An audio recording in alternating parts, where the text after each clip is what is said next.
welcome. And Rachel also, who is a bone breathing enthusiast like me. Yeah. Thank you, Sara. Welcome, Andrew. Yeah, thanks for being here. I think this is a good idea to talk about it. Yeah. So we're just going to fire questions at you. Yeah, 5 questions. That's good. Yeah, because I guess, you're both teaching it to people, and I guess a lot of questions come up about the practice and like what they can expect and like, yeah, what their expectations are, like things like that, because I think I get the feeling like this. I've said this many times, but there's almost like a spiritual supermarket out there, and there's so many practices, and so I think people sometimes get a little bit burnt out,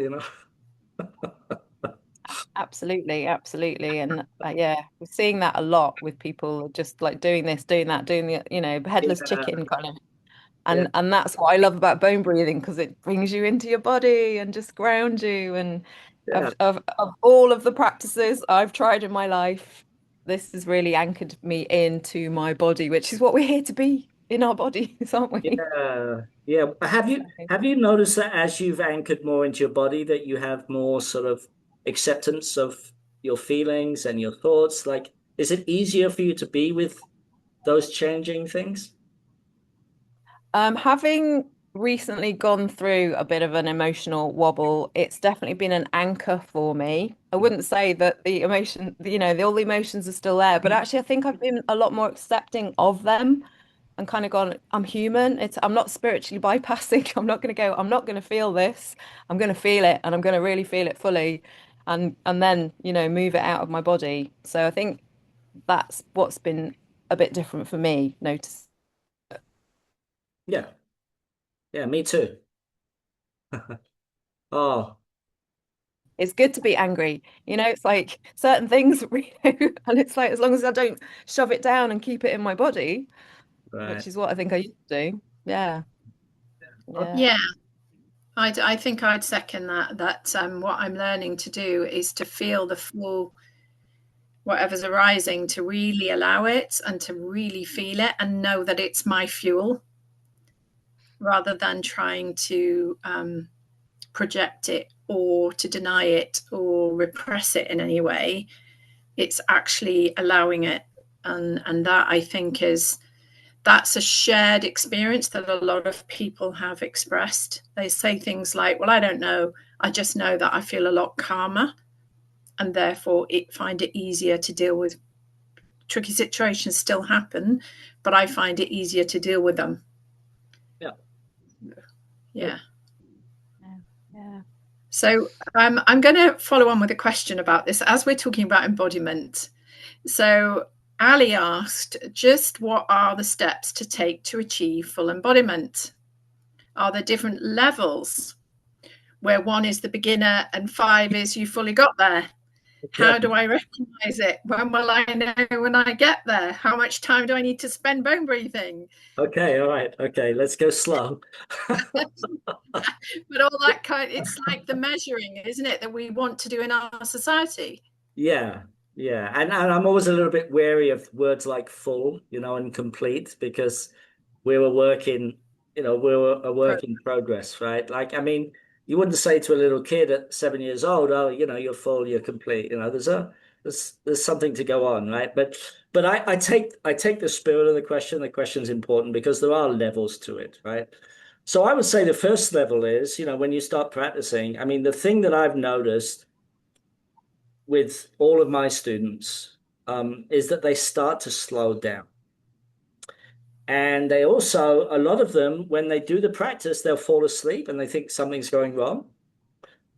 Actually, nothing's going wrong. They're actually getting the rest that they need. So I would say the number one thing that beginners notice is they start to rest deeply.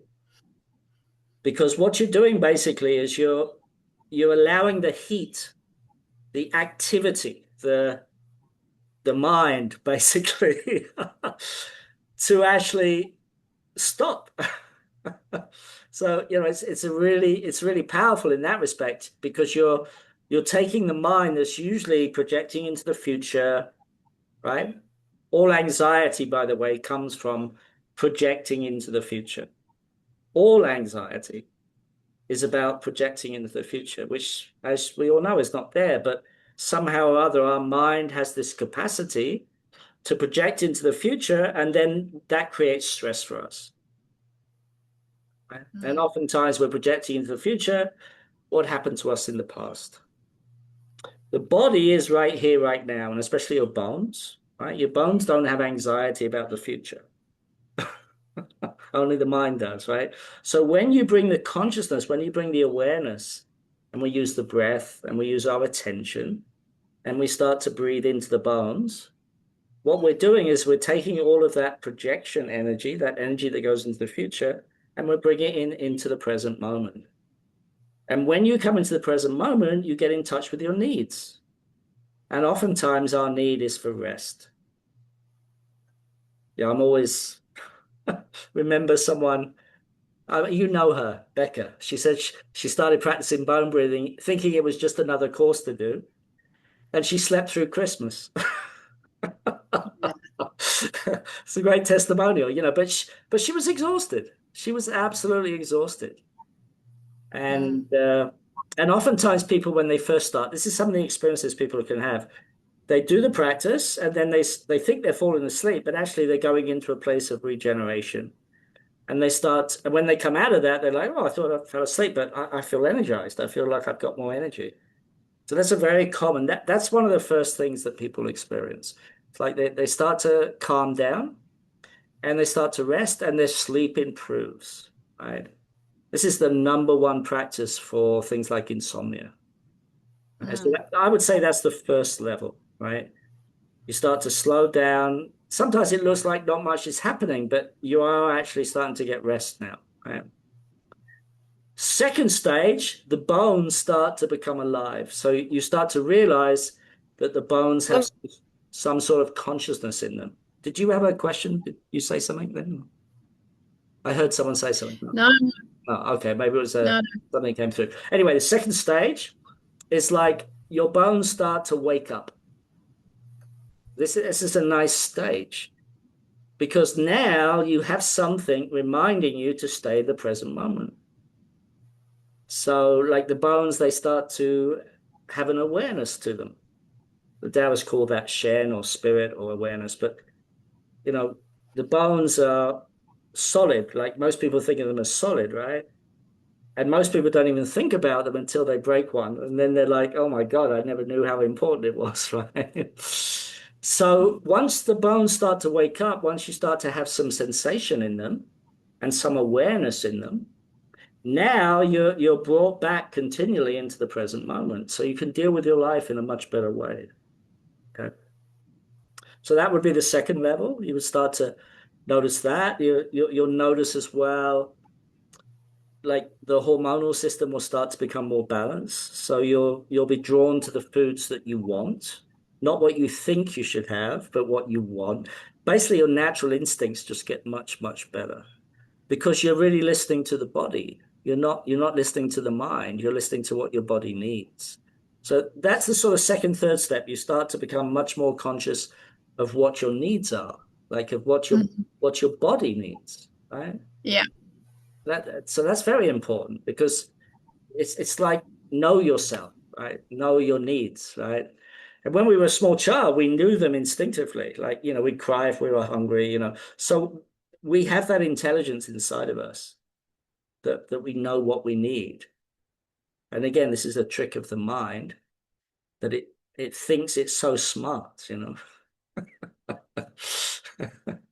But your body is much smarter, trust me.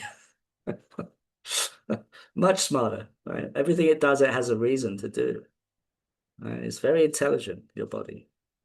It knows what it's doing. Right? So then, you know, once you get through those stages and you keep committing, then you start to get down into what I would call like more full embodiment. So what does that look like? And it's basically you start to penetrate into the memory, the collective memory of humanity. And you start to realize that within your body, you have all these collective fears, right? Now we're experiencing them all the time. Like when I talked about in the beginning, when we project into the future, that projecting in the future actually isn't coming from the mind. It's actually coming from the body. Because we have in our body, we have the collective memory of humanity stored inside of us, right? Now, the good news is once you start getting down into that level, on the other side of that is a lot of bliss, a lot of love, a lot of deep satisfaction. And one of the things I've noticed in my practice, I've been doing this a long time, is, yeah, there's a steady state of love, basically. You feel love. You just feel love. You feel like you're being nourished from the inside. But to get there, you have to go into these deeper fears, right? There's no way. You can't avoid it. Like most human beings try to avoid it. They put it off. They put it off. They put it off. They put it off, right? Until the moment of death. And then it all comes to you, right? But we have to deeply accept that we are going to leave this body. We are going to die. And that's the thing that we have to face. If we don't face it, you're going to face it sometime, right? And this is why, for example, when people have a car accident or they lose their job or they suddenly have no money or someone steals from them, that energy, that collective energy suddenly comes up and everyone knows that. It's like a fear that comes up and it's like you panic and it's like, oh my God, what am I going to do? I'm going to die. It's like, it's that fear response in the body. It comes up very deep, right? Very, very deep, right? And oftentimes we're actually not in physical danger. Like we might be in an accident, for example. But oftentimes, like we lose money or a relationship ends or we lose our job, right? We have this existential fear that comes up. And it's the same fear that you feel if you're going to lose your body, right? But it's not. It's psychological. It's psychological, right? So as you get down, as you start to go down through these fears, and this is why I asked you at the beginning, like, have you noticed that you can stay with your feelings more, these more difficult feelings? That's one of the benefits of full embodiment. Like you're not taken away, you're not taken out of your body by that fear. You can stay present with it. You can actually generate wisdom out of it. And you can become very creative out of that as well, right? It seems very paradoxical, this. But the good news is that you do get to this place where you feel steady in your heart. You feel more love in your day-to-day life. You feel more trust. So full embodiment looks like trust. Like if you want to know what full embodiment looks like, look at children from about 1 year to 5 years. They're fully in trust. They're fully in joy. They're fully in creativity. They're fully in their feelings. When they're sad, but they change them very fast. That's what full embodiment looks like. Right? You're more accepting of everything, right? And you're very present in your body. And your own natural wisdom starts to come out. That's one of the benefits. Right? So in the Taoist tradition, they say fear transforms into wisdom. And in the Taoist classics, they say that when we're afraid, the tendency is to sort of go out and look for a solution. The Taoists say if you don't do that, if you actually stay with it and go inside and find your inner resources, that's what develops wisdom. But sometimes it's just a question of just staying with your fear, just staying with it, right? And then the wisdom comes. But for most people, they're not really excited about facing their death, right? But many people are excited about having better health, sleeping better, being more present, not being so future orientated. So there are many levels to bone breathing. Everyone can choose the level that they want to go at, basically, But for me, I want to be free. Like I told myself a long time ago, freedom is the most important thing for me. So that's the most important thing for me, to be free of all these collective, fearful influences that I've inherited from my family, right? Yeah. That's it. Thanks, Andrew. Yeah, that's powerful, isn't it? Powerful. Yeah. Deeply resonates, because I can relate to the first experience of resting and finally allowing my body to rest deeply. And I can also relate to all these little twinges, like I used to often have pain in my knees, in my joints. And that second stage, it's almost like the more nourishment I was allowing, that all seemed like the body reorganized itself in a way. Yeah. I felt, I now don't feel it, you know, I feel a lot more vitality and energy day to day, and less tired. You know, I notice it. Yeah, Yesterday, you're less tired. yeah, 2 hours drive up, spend a day with my family, and 2 hours back, and I feel good to go again. You know, no, and that's a big difference that I notice. Much more energy and vitality. Yeah, didn't you go to an acupuncturist and she told you you're not a maiden or something? I can't remember what you told me, but tell me that story. She said, considering you're in a crone body, you've got the energy of a maiden. That's what she said to me, which I thought, well, I'll take that. That's pretty good. Yeah. But alongside that, I feel I've got that, what you were talking about, a lot of the fear now. I know intuitively, it doesn't mean that my mind doesn't still say different things, but I just don't listen anymore. Right. Yeah. It's not important anymore, because I know that there's a deeper wisdom contained within that is a deep, it's like with that wisdom comes a connection to everything, and therefore a far deeper trust, embodied trust. Yeah. One of the things I've noticed about you, Sara, you know, because I've known you for quite a while. We met even before you studied bone breathing with me. But one of the things I've noticed about you, I could go back in time and show you, but before you started bone breathing, your voice was very quiet. Like it didn't have much power, it didn't have much chi in it. But now you have so much chi when you speak, and it's so noticeable to me. Yeah. There you go. Another side effect. Confidence. Yeah, the voice gets stronger, you know, because literally our voice is from the heart, right? This is where it comes from, right? We speak our truth, right? Like, so one of the things that happens as you practice bone breathing, the throat opens, the heart can speak more fully. You're not constricted here. You speak your truth without fear. Love that. I love that.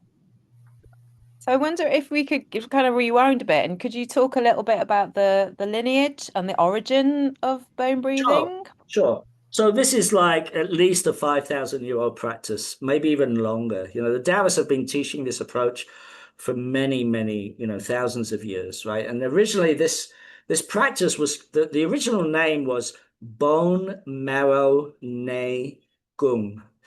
And it was really for the Taoist masters to develop what's called an iron body. So there's another stage to it that I haven't even taught yet, because it's quite intense. But the next level is you take basically an iron stick with multiple prongs, and you vibrate it into the bones. But it generates a lot of energy. Okay, so that's why I don't teach it publicly. People have to have had a lot of training and being grounded, because the amount of energy it releases is a lot, right? But basically what it does is it goes into the bone marrow and it starts to dissolve the fat in the bone marrow. And so that was its ultimate goal, was to keep you young for as long as possible.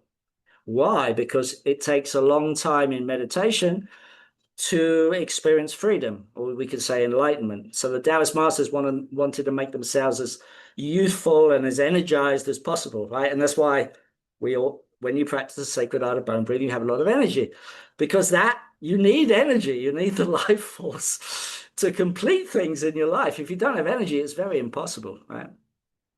I remember Robert F. Kennedy saying, like, when we're alive, we have 1,000 dreams. When we're sick, we only have one, and that's to get well. So that's one of the main reasons I teach bone breathing, is because I know it can help many people get well, right? Because it goes straight to the root of issues, right?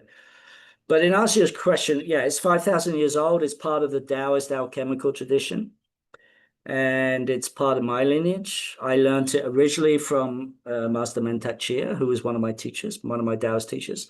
I'm not really with his school anymore. I have my own school. I have my own way of doing it. And I've evolved the teachings into this more practical sacred art of bone breathing. Specifically, I mean, I originally was teaching both sexes, but then I saw how much women's bodies needed this more than men. And we've talked about this before because we live in a society, what I call the patriarchal society, that makes women's bodies much more stressed. And this is why they have so much difficulty with the hormonal system. So that was my main incentive for this. But I teach it to both sexes, you know. But ultimately, this is a practice of longevity. That's the reason for it. It's to enhance your energy, enhance your life, basically, which is what we all want, I think. Yeah. So how old did these old masters live for? I mean, the Do we know? stories. Do we know? I mean, there's stories, right? I mean, some immortal, you know, there's some living in caves meant to be thousands of years old. I don't know. I've never met one. But I've got friends who have met them in meditation, Tao immortals, you know. So, but I know in China, you know, people live, especially the Taoists, you know, they live a long time. Yeah, Yeah. I've been to China, you know, I've been to some of the monasteries, and you see very older men like full of vitality. Like even in typical Chinese culture, you go to the Chinese parks, you'll see older people much more vibrant and alive because they practice Qigong and Tai Chi, you know, and why does that work? The reason it works is because they're cultivating Qi, life force.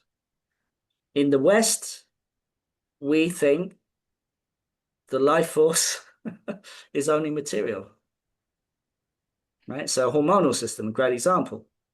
Molecules, right? Estrogen, right? Whatever, right? But they think that's the primary cause. But actually, no, Qi is. Qi creates molecules. So when you cultivate Qi and you harmonize Qi, the hormonal system naturally regulates. You have to go to the root. The root is the Qi. The root is the life force. That's why kids have a lot of it, because they've come from it. They've come from those deeper dimensions. They have so much energy. And like you're discovering, when you practice bone breathing, you start to cultivate the Qi inside of you, your energy comes back. You have much more energy. Yeah, I'm nearly 70. I have so much energy. Great. Inspiring. Very inspiring. Yeah, it works. Did you have a question that leads into that, Sara?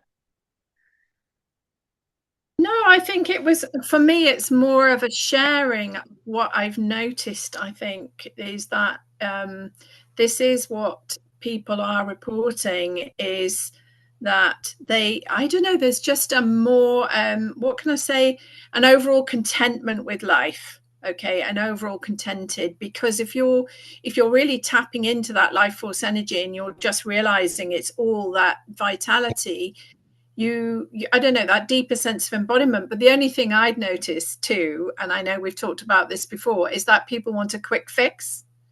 So they want to know, like, how quickly is it going to, and it's like, it's one of those things that you, like meditation, you know, if you were meditating, like, is it going to work today, is it going to work tomorrow? It's a cultivation, isn't it? Chi is a cultivation. Embodiment, you know, it's not something that is a quick fix. And I think in the West, because I've also witnessed in the parks in Hong Kong, you know, early hours of the morning as the dawn is breaking, they're all there and they're in their 70s, as you say, moving and doing their qigong. And here in the West, maybe we're a bit more slow in the catch up because we're still going, I don't feel right, I'm going to my GP for a fix. Yeah, I know my GP will put me right. So straight away, there isn't a trust in the capacity of my own body to heal itself. That's what I've noticed. Yeah, I mean, that's so huge in the Western, because, you know, it's very seductive because it looks like on one level, right? So, for example, emergency intervention, right? You get burnt, you don't want to go to an acupuncturist, you go to Western medicine, right?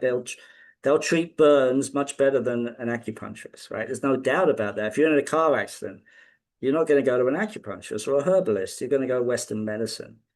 So I think this is the big mistake in our culture, in the Western culture, is that we tend to treat everything like an emergency intervention, but it's not. It's a big difference with chronic backache or chronic insomnia or chronic depression than a car accident or a burn. Those are very different things. And the Taoists would say those conditions, like insomnia, for example, which is rampant in the West, those can be addressed with qi cultivation, which means lifestyle awareness, like adjusting the qi, right? Adjusting the qi. So in a car accident, the surgeon comes in and adjusts the body and fixes it. But for something like insomnia, just taking a pill masks the symptoms. The root of that insomnia is because your jing, your resources are exhausted, and the mind is floating above the body, and you can't sleep, you can't rest. That's a lifestyle issue. That's a qi issue. That's not an emergency intervention. And I think this is the big problem we have in the West is it's a deliberate thing by those interested in it is to promote everything as an emergency, or it's your genetics. Yeah, your genetics are going to make you have cancer, so you cut your breast off. I mean, it's sort of sad, but some people have done that because they think they're going to get cancer in the future because of their genetics. Taoists wouldn't agree with that. Would say everything is possible to change. Yeah, it's true. Completely agree. Wow. Never thought about it like that, right? So I wonder if you could talk a bit about the significance of bringing in the sun and the moon in the practice, and Sure. that, I think a lot of people are used to doing grounding and earthing, and but they're like, oh, the moon, oh, the sun, what are we doing? I mean that's a whole class, right? I mean it's a big thing, but I would just say that in nature we have yin and yang, right? We have reflections of yin and yang. So the sun would be a reflection of yang, and the moon would be a reflection of yin. But those energies of the sun and moon, they're very powerful. So the Taoists used nature as a like a, how can I say, like a yeah, it's like your friend, your best friend. You can connect. Like we do this intuitively, right? We go to the beach, we lie in the sun, and we feel better, right? Why? Where's nature? Nature makes you feel better, right? So when you tune in to the energy body of the sun and the moon, and you practice specific Taoist practices, Taoist meditation practices, specifically bringing the moon in through the third eye and the sun in through the pituitary, the pineal gland, you create something inside your body energetically that has power, and you have to do it to experience it, and you have to. I mean, this is one of the things that you learn with bone breathing is you start to become more aware of the subtle dimensions of life. So when we go to the beach and we feel really good, like we know that, we intuitively feel that, oh, I feel better. The Taoists would say you don't need to go to the beach to feel better. You can tune into the beach. You can tune into the sun. You can tune into the ocean. Like we have that energetic capacity. And we've lost it. We've lost how to do that. We used to call these people shamans and priests and all these types of things, but we have that capacity. We have this ability to project our consciousness to an unlimited place if we want to. And so Taoists just teach you how to do that, but you have to experience it. It's like you have to, first of all, you have to get very grounded and centered in your body. And then you can direct your mind to these more subtle operations, like connecting to the sun and the moon, for example. Yeah, they're like a battery for us, right? And ultimately, the sun represents, you could say, the yang hormones in your body, and the moon represents the yin hormones. And when you bring them together, you balance them. So that's one way you could look at it like that. Very simple. Right. Yeah. Thank you. Thanks, Andrew. Yeah, and I know, Rachel, you had a few questions, didn't you, about the bones themselves and the impact on the bones and the bigger subject like osteoporosis. I think it would be really good to, as we're talking about bone breathing, to talk about the impact on the skeletal structure. Yeah, okay. So when we're young, we don't have any bones out of place. Why is that? Like young kids don't need a chiropractor or an osteopath. Why? I'll tell you why. They're completely relaxed. So it's not what we think it is when your bones like lose the calcium and all that's stress. They know it now that it's stress caused. Osteoporosis is actually a stress issue, but ultimately it's the lack of relaxation. The bones get into trouble, our structure gets in trouble when we don't allow the yin and the yang energies of life to support us. So if you look at a little kid, the way they sit, they have a very straight back, they can spread their legs out. There's no resistance in them to life. Yes or no? You have kids, you know what I mean. They're like open. They're open to heaven's force, the yang energy flowing in, and they're open to the earth energy flowing up. When you get those two things in harmony, your body naturally relaxes and you won't have problems with your bones. You won't have osteoporosis. You won't have any of those things because you're more relaxed. Relaxation is the key for osteoporosis. For any issues with the bones, you have to get more relaxed. You have to become like a child again, as Jesus would say, right? But again, it takes time. It takes time. Like one of the things I've noticed as I've gone more and more into my body, like my body's more and more relaxed. Like even when I'm in a place of fear, right? Strong fear, maybe something happened, but my body's so relaxed and I feel so much energy flowing in my body from the earth, coming into my body, nourishing me.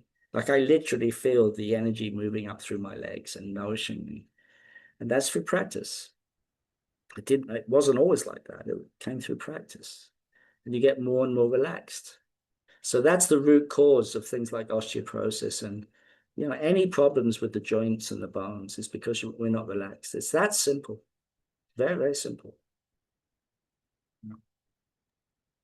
Yeah, that's fascinating because I mean they may know we do know stress causes so many things, but when I had my diagnosis, they wanted to hear all about my diet when I was a child, when I was a teenager, in my 20s. And they were trying to pinpoint it on something. I knew why I had it. But also I want to share with anyone listening that Andrew didn't say directly to me. He said to Sara that I would heal. And in 11 months, I reversed severe osteoporosis, where they put the fear into me of like if I fell over, my bones would break, they were going to crumble. There was nothing I could do other than take the drugs. And I knew that there was something I could do. And then I met Sara. That's amazing. You should be singing that from the rooftops, because there are so many people suffering with that, and it's terrible, and I think in the UK, like the number one precursor for death is when someone falls, an older person falls and breaks their hip. Like I think the statistics are around that, That's exactly what happened with my nan. Oh, there you go. Yeah. So it's devastating, right? Because there's so much bone marrow in the hips. Like this is where we create a lot of blood is in the hips. They're very important, right?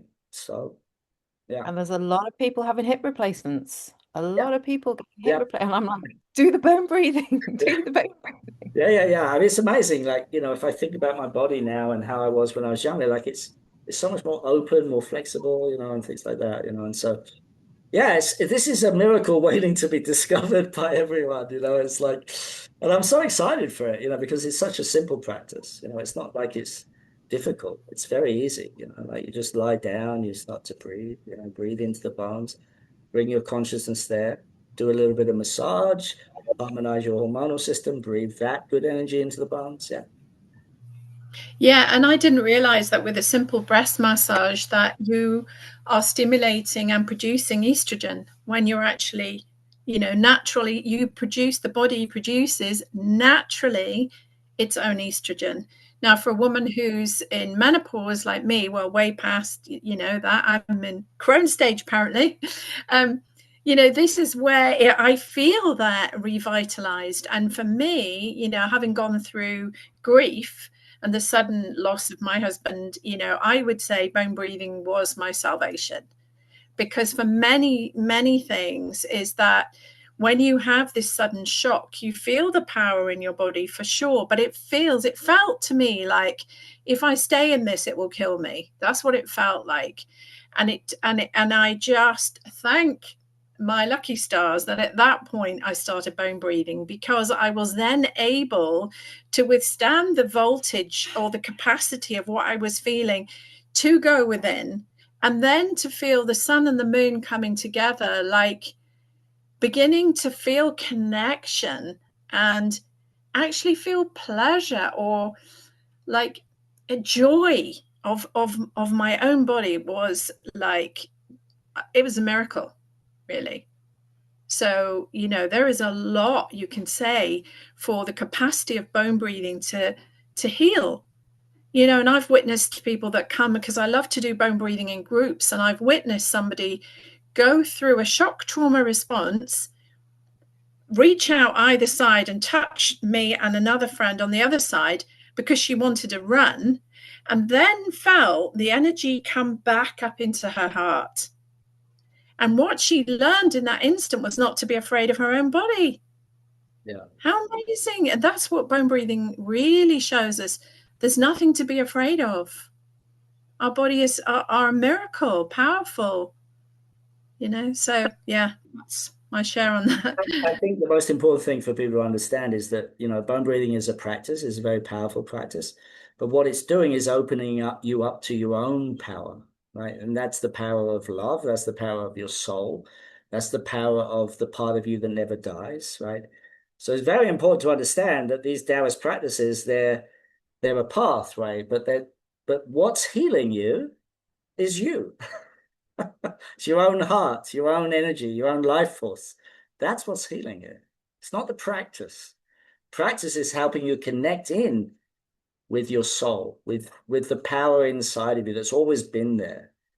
Like I said, I go back to kids, right? And you see kids, they're so creative, right? They're incredibly creative. They're incredibly joyful, incredibly trusting.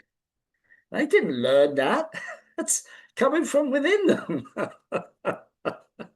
And that's why Jesus said, you want to enter the kingdom of heaven? You want to go back to, you have to become like a child again, right? You have to learn that level of trust again in the life force, right? But very important that people understand that it's just a part. It's a practice, and it's connecting you to your own power. Very important that.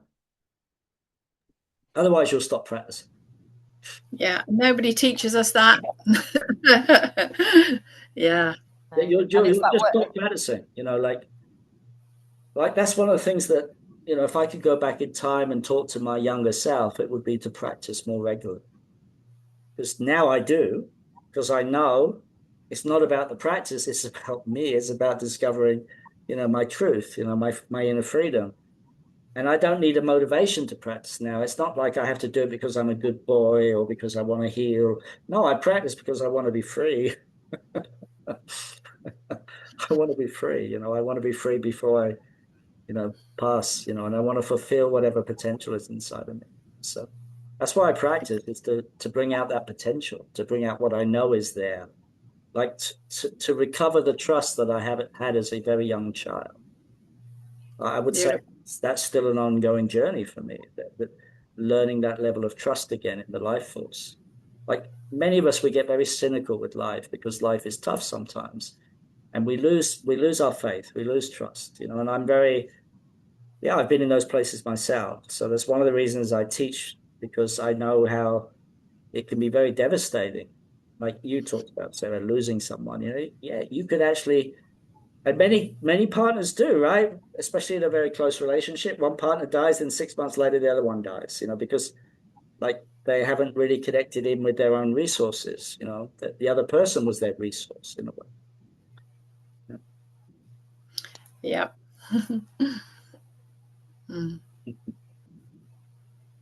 Yeah, but the power within us is very amazing, and again, I just remind you to look at young kids and like that is not that's truth. That's truth. They come from truth. And you can see it, those of you who have kids, like one of my friends' niece, she's like a double Sagittarius. She's full of optimism, she's a young 3-year-old, she likes to dress, she likes to sing, she's very creative, she's always doing these creative things. And she had her first experience of pain, right? One of her school teachers was mean to her. And she was so shocked that someone could be mean. Like it was like, it wasn't in her consciousness that anyone could be mean. Now, it didn't destroy her trust. It didn't destroy her creativity. It didn't destroy her, like it didn't take that away from her because she's still so full of it. Okay. But what happens over time as we get older, we have more and more of those experiences and we start to lose that trust. We start to lose that love and that creativity and that enthusiasm, I would say, for life. And so it's really good to contemplate this, contemplate your childhood, how you were as a kid, like dreams you had, the faith you had, the trust you had. Many of us, we've forgotten. But but it can be shocking when you experience, something in the world, it's like you suddenly realize, oh, in this world, there's suffering, there's mean people. They're not actually mean, they're just disconnected from the life force. Right? Disconnected from that love they found as a child, right? So that's the ultimate, right? The ultimate pain in life is being disconnected from the love that's already there. That's the ultimate pain. And we know it on some level. That's why we are spiritual seekers. That's why we're never really satisfied, like with our desires, right? Because the ultimate desire is to return back to that state, right? And that's why, you have a strong desire, right? You're like, oh, I want a new car or whatever it is, right? And you get it, right? And are you satisfied? No, there's another desire and another one and another one and another one, right? And so the big illusion we have to unwind, okay, is not desire itself. There's nothing wrong with desire. Desire is a natural force of evolution. If we didn't have desire, we wouldn't have technology, we wouldn't have Apple Macs, we wouldn't have any of those things, right? So desire is like driving evolution. But what we have to let go of is the belief that those desires, when we fulfill them, will give us a lasting feeling of satisfaction. But they don't. They don't. That's what we have to give up. The only thing that will satisfy us is returning back to that state, that more trusting state, that more alive state, that more creative state. Like if you can stay creative when you're depressed, that's a good sign. Yeah. It's just about going within, isn't it? We're always looking for things out there. Yeah, it's about going home. It's about going back to the source. It's about going in, but it's also about going out and giving your gifts back to the world, like nature, right? Like the apple tree grows and then it drops its fruit to the ground, and everyone has apples, right? And they have shade, right? And every human being is like that. We all have a potential. We all have a gift, a natural gift. Like like you. I know, Rachel, you're teaching how to make drums, that's your gift, right? You love it, right? You love to do it, right? That's what kids are like. They love to do things. They love to paint and create and do things. So we got to get back in touch with that that joy of life, right? That's why I teach. I love to teach. It's like I love it. It's fun. Yeah. Well, thank you, Andrew. That's been a real blessing. I know we've we've talked for a long time now. But I was going to say, what you were saying reminded me of where we started. And for me, there is this slowing down as you come into harmony, as within, so without. There is this slowing down to a natural, I just feel much more slow, more in myself. And so to me, that's the one thing I would say to anybody listening. Bone breathing gives you this deep embodiment and brings you home to yourself. Yeah. I don't know if you want to finish up with any closing words of wisdom, Andrew, and then we'll thank you graciously for your time and share. But yeah, thank you. No, I want to thank both of you for being so passionate about it and wanting to share it with others. I think that's really important. Like that, when women and men start to heal, that they then play it forward, right? Like that's one of the most exciting things for me and my work is to see, like the two of you, like I know you've helped many women, right, start to feel better. Like how does that feel for you guys when you do that? Like what sort of stories do you get back from people? I've had so it's my old Reiki teacher's mother-in-law who's in her 80s and she's just moved house and she started doing bone breathing with me before Christmas, no, January. All her pains have gone. She moved house with as little stress and she's in her 80s and she's doing it every day. She's just like, that's it, I'm converted. I'm doing it every day. Wow. And I can just feel this like sprightly energy off her. Wow. And I mean that I was nearly crying when she was like sharing with me how she's she's had knee pains, all this stuff going on. She's like, my knees are great. My knees there's nothing going on with my knees anymore. So now I have a question for you. Can you feel the difference with that type of satisfaction where you share something with someone and you see it has an impact? It's a completely different experience to having a desire fulfilled. Do you get the difference between those two things? That just gave me goosebumps. Yeah, absolutely. Yeah. What is that? Yeah. What is that? It's love. Yeah, well done. Love is the ability to contribute to life. That's what love is. That's what nature's doing to all of us, is contributing to us. But we're so superficial with, oh, it's so beautiful. But actually, no, it's love's adornment, is nature. That's love. If we didn't have it, if the sun didn't shine, we'd all be gone, right?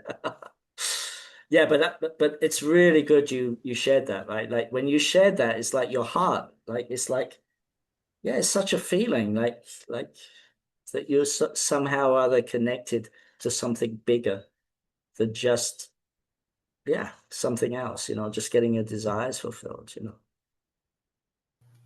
Yeah, and I think for me, it was somebody who was new to the practice actually, and I often find when they come around, if you have a group, it takes a while before anybody says anything, and I'm just sat there in silence going, oh, okay. But she shared and she said, I don't know what to say. It's the first time ever my mind switched off and I felt peace. Oh, and she's a mum who's gone through a lot in her life. And she said, I never, ever thought that I would feel that peace again, before her father died. And that for me, that is just because I feel this deep connection for mothers. It's a big enough job raising children, it's a huge thing as a mother and a grandmother. But when you can do it from a place of love and a place of contentment, that's just got to be the ultimate, hasn't it? So that's for me, I'd say. Beautiful. Yeah, thank you for sharing it. That's great. Yeah. Okay, I think we can finish there. It's good to finish on that. Good story. Yeah.